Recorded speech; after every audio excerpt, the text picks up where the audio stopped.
नमस्कार प्रिय विद्यार्थियों को। हम पढ़ रहे थे व्याकरण हिंदी में। क्रिया चल रही थी अपने, ठीक है। और क्रिया में हमने क्रम के आधार पर क्रिया के भेद पढ़े थे। उसके बाद में रचना व बनावट संरचना के आधार पर हमने क्रिया के भेद पढ़े थे, ठीक है। क्रिया का एक भेद रह गया था जिसे मैं बता दूँ आपको, ठीक है। वो है काल के आधार पर क्रिया।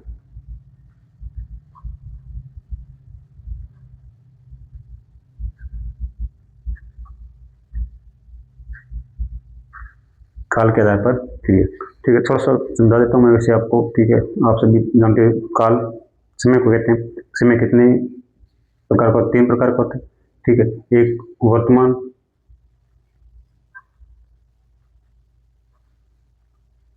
दूसरा भूतकाल और तीसरा होता है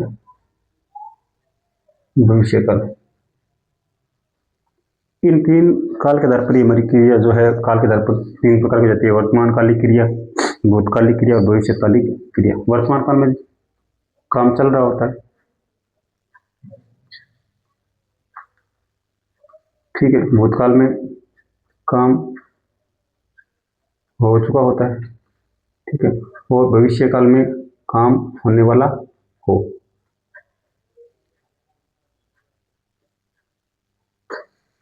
ठीक है। यानी कि वह पढ़ रहा है वर्तमानकालिक क्रिया, ठीक है। उसने पढ़ा भूतकालिक क्रिया, वह पढ़ेगा भविष्यकालिक क्रिया, ठीक है। 3 प्रकार के भेद। ये थोड़ा सा ही था टॉपिक, ठीक है। अब हम ये अपना टॉपिक चल रहा था विकारी जो शब्द थे उन पर। 4 तरह के विकारी शब्द हमने पढ़े, संज्ञा, सर्वनाम, ठीक है, विशेषण और क्रिया, ठीक है। अब उसी प्रकार अविकारी शब्द हम पढ़ेंगे, जिनको अव्यय भी बोलते हैं। ये भी 4 प्रकार के होते हैं, ठीक है। क्रिया विशेषण हो गया, समुच्चय बोधक हो गया, ठीक है, संबंध बोधक हो गया और विस्मयादि बोधक अवयव हो गया। हमारे सिलेबस के अकॉर्डिंग हमारे तो हमारा है क्रिया विशेषण। तो आज का टॉपिक हमारा क्या है? क्रिया विशेषण। हमने विशेषण पढ़ा, विशेषण विकारी शब्द था, ठीक है। और क्रिया विशेषण क्या है? अविकारी शब्द। सीधा सा पूछे क्रिया विशेषण शब्द किस प्रकार का है, वो शब्द किस प्रकार का है? ये अविकारी। अविकारी मतलब न बदलने वाला। समझ में आ गई बात? अविकारी मतलब न बदलने वाला। अव्यय, व्यय मतलब खर्च होना, अव्यय मतलब न खर्च होने वाला। सेम, इनकी ये शब्द होता है वो संज्ञा, सर्वनाम, क्रिया, लिंग वचन के अकॉर्डिंग ये बदलता नहीं है, ठीक है। परिभाषा की बात करूं मैं, इसकी परिभाषा क्या हो जाएगी फिर? इनके वह विकारी शब्द, वह अविकारी, सॉरी, वह अविकारी शब्द जो क्या करे? क्रिया की, वह अविकारी शब्द जो क्रिया की विशेषता बताता हो, उन्हें हम क्या कहेंगे? क्रिया विशेषण कहते हैं। उन्हें क्रिया विशेषण कहते हैं। क्योंकि वह अविकारी शब्द जो क्रिया की विशेषता बताता हो उसे क्या कहेंगे? क्रिया विशेषण कहेंगे। जैसे मतलब क्रिया की विशेषता बताएगा क्रिया की, जैसे वह धीरे धीरे चल रहा है, वह धीरे धीरे चल रहा है। अब यहाँ पर चल रहा है से पता चलता है कि ये वह वो क्या है? पुल्लिंग है। तो इसको हम स्त्रीलिंग में लिखेंगे, ठीक है। वह धीरे धीरे चल रही है। अब यहाँ पर वचन चेंज किया, लेकिन हमारा जो क्रिया विशेषण है, ठीक है, ये वैसा का वैसा, ये इसमें कोई बदलाव नहीं आया, ठीक है। अब हम इसको अगर बहुवचन में लिखें, वे धीरे धीरे चल रहे हैं। फिर भी इसमें कोई बदलाव नहीं है। अर्थात कहने का भाव है क्रिया विशेषण अभिकारी होता है, बदलता नहीं है। लिंग वचन कर्ता क्रम के अनुसार ये बदलता नहीं है, वैसा वैसा रहेगा। अब धीरे धीरे चलने के बारे में बता रहा है, उसके बारे में, कर्ता के बारे में नहीं बता रहा है, क्रिया के बारे में। चल, मैंने आपको क्रिया का मैंने कहा था, क्रिया को हम जो मूल रूप निकालेंगे तो क्या कैसे निकालेंगे, हम अपने पड़ोसी को तंग कर लेंगे। जैसे तू पढ़, तू लिख, तू चल, तू हंस, तू खेल, तू चल। चल मतलब क्रिया, क्रिया की विशेषता बताने वाला जो शब्द है वो क्या है, क्रिया विशेषण है। और ये क्या होता है, अभिकारी शब्द होता है। ठीक है, समझ में आ गया होगा। एक बार आप उसका स्क्रीनशॉट ले सकते हो उसका। ठीक है, अब आगे बढ़ते हैं। अब क्रिया विशेषण जो है कितने प्रकार का होता है, 4 प्रकार का होता है। क्रिया विशेषण 4 प्रकार का होता है। वैसे तो हम मतलब क्रिया विशेषण को कंपटीशन एग्जाम के तहत देखें तो अर्थ के आधार पर, ठीक है, धातु क्रिया के आधार पर, ठीक है, 3 प्रकार का होता है। लेकिन अपने सिलेबस के अकॉर्डिंग हम क्रिया के जो हैं वो भेदों की बात करें तो क्रिया के भेद कितने होते हैं, 4 भेद मानेंगे। क्रिया के कितने भेद होते हैं, 4 भेद होते हैं। ठीक है, अब रीतिवाचक क्रिया, क्रिया विशेषण, रीतिवाचक क्रिया विशेषण। दूसरा स्थानवाचक क्रिया विशेषण,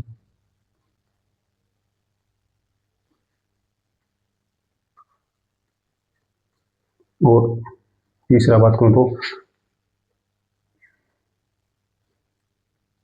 कालवाचक क्रिया विशेषण।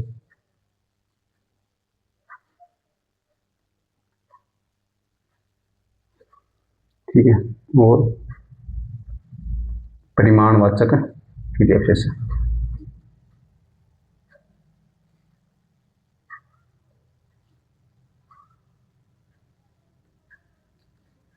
ठीक है, स्थानवाचक, कालवाचक, परिमाणवाचक और रीतिवाचक 4 प्रकार के क्रिया विशेषण होते हैं। अब इनको पहचानने का तरीका देखिए।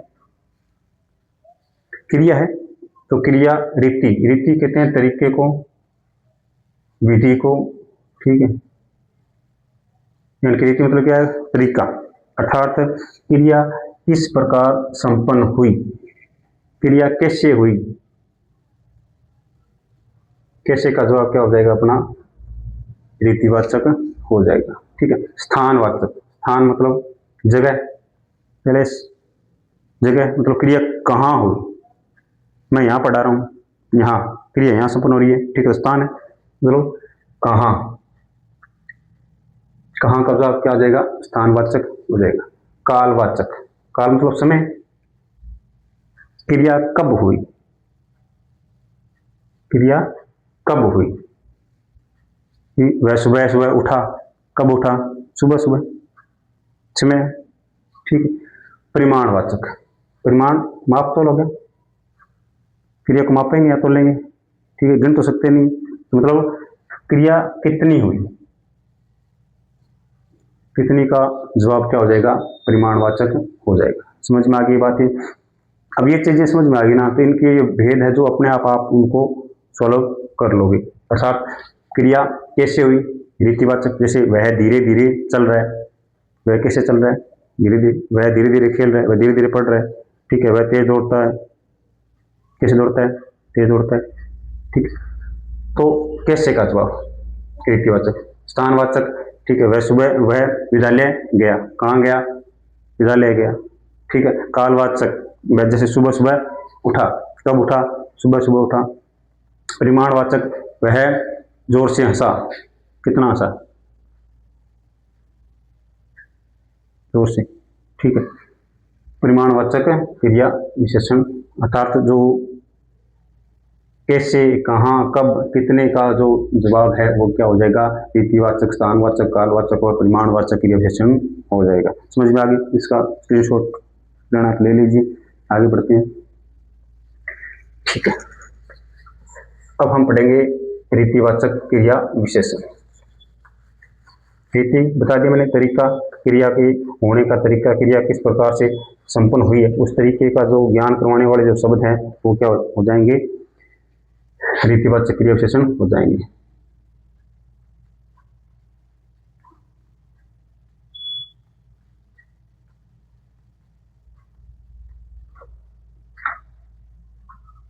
परिभाषा क्या हो जाएगी,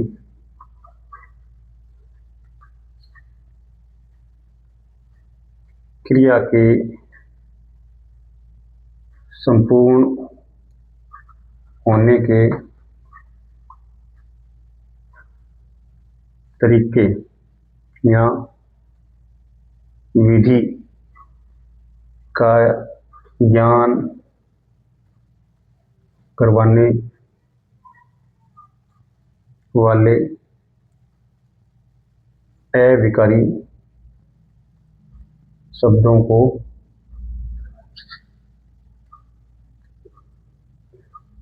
रीतिवाचक क्रिया विशेषण कहते हैं।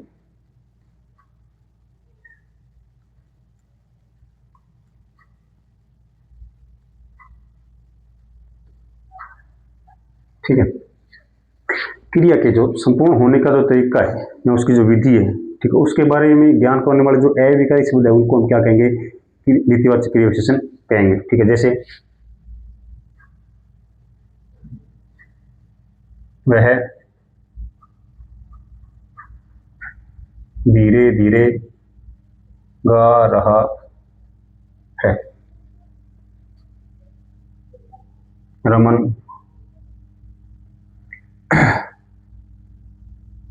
तेज चलता है। अब यहाँ पर वह धीरे धीरे गा रहा है तो ये उसके गाने की, ठीक है, गाने की विशेषता बता रहा है, ना कि उसकी बता रहा है। गाना मतलब गीत जो लय ताल में गा रहा है, ठीक है, उसके बारे में। रमन चाल की बता रहा हो, चल कैसे रहा है वो तेज, रमन कैसे चलता है, तेज चलता है। ठीक है, चलने की विशेषता बता रहा है। ठीक है, अब यहाँ पर हम इनको चाहे पुल्लिंग में करें, चाहे स्त्रीलिंग में करें, चाहे बहुवचन में करें, चाहे एक वचन में करें, हमारा जो पुल्लिंग है और जो विशेषण है, क्रिया विशेषण है, वो वैसा का वैसा रहेगा, बदलेगा नहीं। ठीक है, दूसरा हम पढ़ेंगे स्थानवाचक क्रिया विशेषण।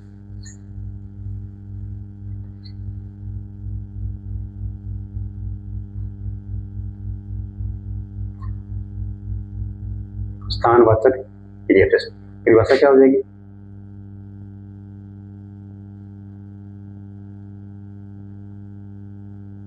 क्रिया के संपूर्ण होने के स्थान के बारे में बोध कराने वाले शब्द।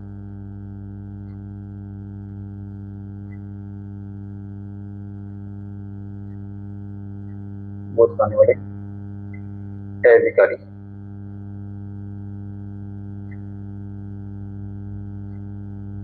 अविकारी शब्दों को क्या बोलेंगे, स्थानवाचक क्रिया विशेषण।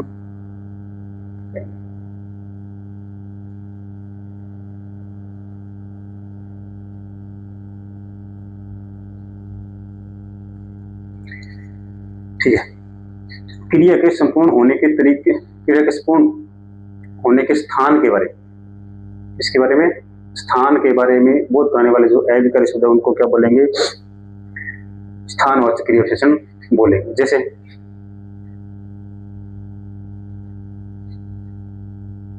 राधा विद्यालय गई है, राधा कहाँ गई है, विद्यालय गई है। ठीक है, रमेश जयपुर जा रहा है, वह यहाँ नहीं आया है, कहाँ नहीं आया, यहाँ नहीं आया। ठीक है, उसने विद्यालय में प्रवेश किया, कहाँ प्रवेश किया, विद्यालय में प्रवेश किया। ठीक है, तो राधा विद्यालय गई है, विद्यालय जयपुर स्थान के क्रिया कहाँ संपन्न हो रही है, कहाँ गई है, जा ले, कहाँ जा रहा है, जयपुर। ठीक है, इनको हम क्या बोलेंगे, स्थानवाचक क्रिया विशेषण बोलेंगे। समझ में आ गया।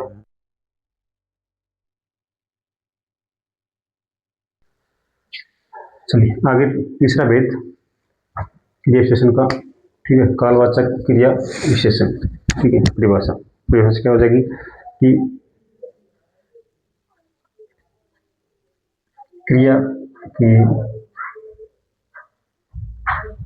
संपूर्ण होने के समय का बोध करवाने वाले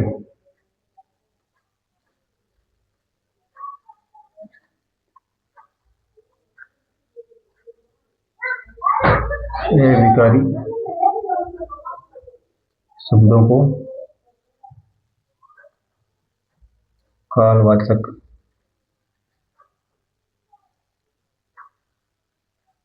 क्रिया विशेषण कहते हैं।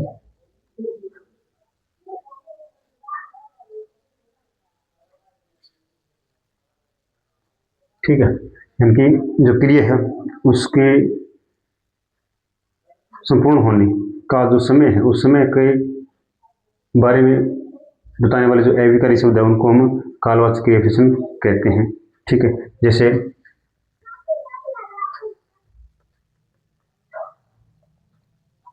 वह सुबह से पढ़ रहा है। ठीक है, राधा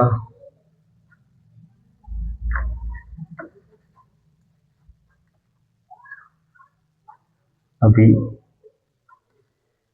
सो रही है। ठीक है, और जैसे मैं कहता हूँ रमन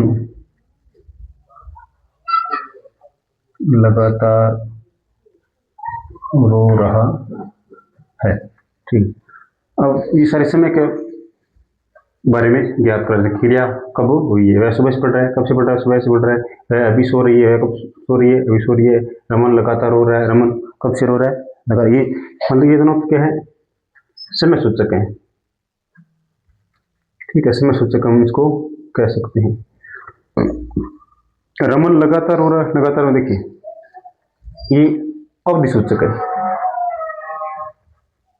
अवधि सूचक हम इसको बोल सकते हैं। अवधि यानी कि एक थोड़ा सा समय की एक अवधि है, मतलब उसका वो मतलब सुबह लगा रोने के लिए, और दोपहर होगी, दोपहर को हमने देखा, सुबह हमने देखा रोते हुए। ठीक है, फिर हम दोपहर में वो रो रहा था। तो ये क्या है, अवधि है, अवधि सूचक है, और वो है समय।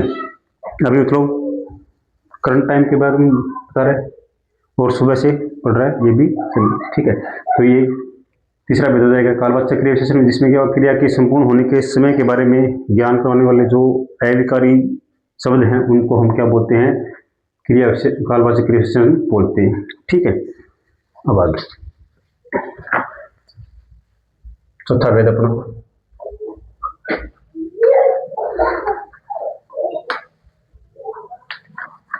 चौथा भेद कौन सा हो जाएगा, परिमाणवाचक क्रिया विशेषण। ठीक है,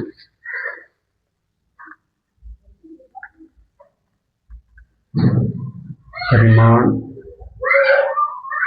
क्रिया विशेषण परिभाषा क्या हो जाएगी इसकी। ठीक है, परिमाणवाचक मापन बताया मैंने। ठीक है, यानी कि क्रिया की मात्रा अर्थात माप तोल के बारे में बोध करवाने वाले जो शब्द हैं,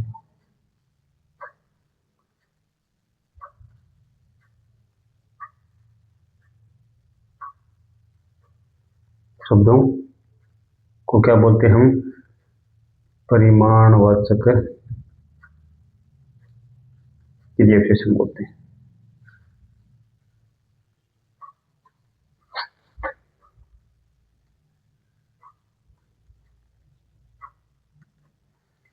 ठीक है। परिमाणवाचक की क्या हो जाएगी, परिभाषा की क्रिया की जो मात्रा है, क्रिया कितनी मात्रा में हुई, ठीक है, उसको जो मापतोल है उसके बारे में बोध करने वाले जो अविकारी शब्द होते हैं उनको हम क्या बोलते हैं, परिमाणवाचक क्रिया विशेषण बोलते हैं। ठीक है, जैसे मैं कह दूं आपको, वह बहुत हंस रहा है। ठीक है,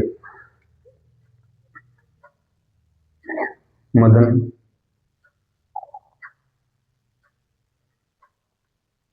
मदन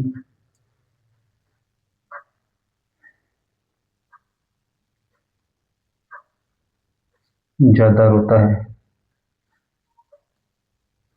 ठीक है, और कह दूं आपको, जैसे रमेश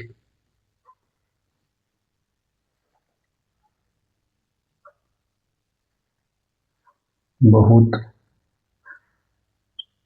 खाता है। ठीक है, तो मतलब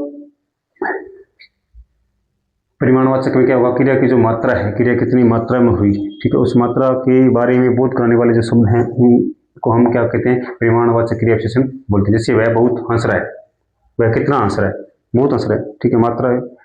मदन ज्यादा रोता है, मदन कितना रोता है, मदन ज्यादा रोता है। रमेश बहुत खाता है, रमेश कितना खाता है, रमेश बहुत खाता है। ठीक है, ये सारे क्या हो जाएंगे, परिमाणवाचक क्रिया विशेषण के उदाहरण हो जाएंगे। जैसे मैं कह दूं, खूब पढ़ता है,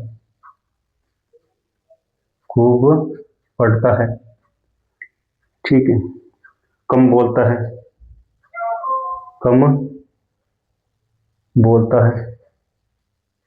ठीक है, जैसे हम अपने कहते हैं, उतना खाना चाहिए जितना 50 को, कितना खाना चाहिए, उतना खाना चाहिए, कितना खाना चाहिए, मात्रा। ठीक है, उतनी मेहनत करो जिससे कि कामयाबी मिल सके, कितनी मेहनत करो। ठीक है, तो ये मतलब खूब पढ़ना, कम बोलना, इतना खाना, ठीक है, ये सारे क्या हो जाएंगे, परिमाणवाचक क्रिया विशेषण के भेद हो जाएंगे। ठीक है, ये अपने 4 भेद थे इसके क्रिया विशेषण अविकारी, जो पहला टॉपिक था अपना क्रिया विशेषण का। ठीक है, उसके रीतिवाचक क्रिया विशेषण, स्थानवाचक क्रिया विशेषण, कालवाचक क्रिया विशेषण और परिमाणवाचक क्रिया विशेषण। ठीक है, अब एक और देखिए इसमें बात, जैसे हमने विशेषण पढ़ा, विशेषण में हमने क्या पढ़ा था लास्ट में, प्रविशेषण। ठीक है, उसी प्रकार क्रिया विशेषण पढ़ा, अब हम पढ़ते हैं प्रक्रिया विशेषण।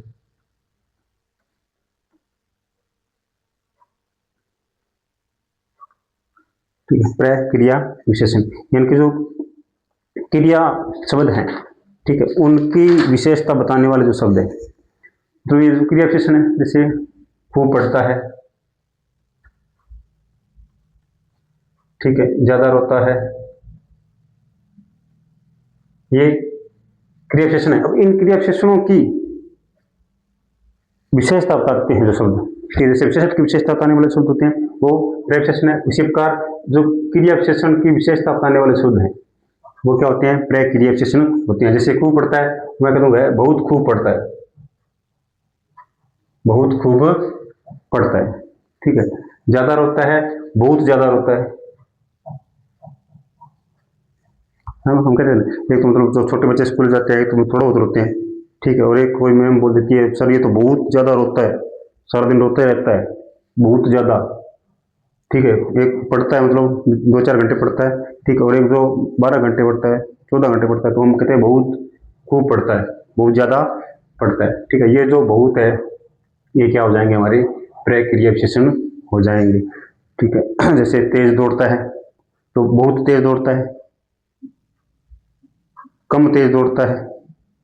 ठीक है, तो ये क्या हो जाएंगे, हमारे प्रक्रिया विशेषण हो जाएंगे। ठीक है, उम्मीद है आपको ये आज का टॉपिक पसंद आया होगा। पसंद आया तो इसको लाइक कीजिए, कमेंट कीजिए। कमेंट में आप ज़्यादा से ज़्यादा जो उदाहरण है उनको उदाहरणों को कमेंट किया करें, ताकि आपको बता सकें कि आप उदाहरण सही लिख रहे हो या गलत लिख रहे हो। ठीक है, धन्यवाद।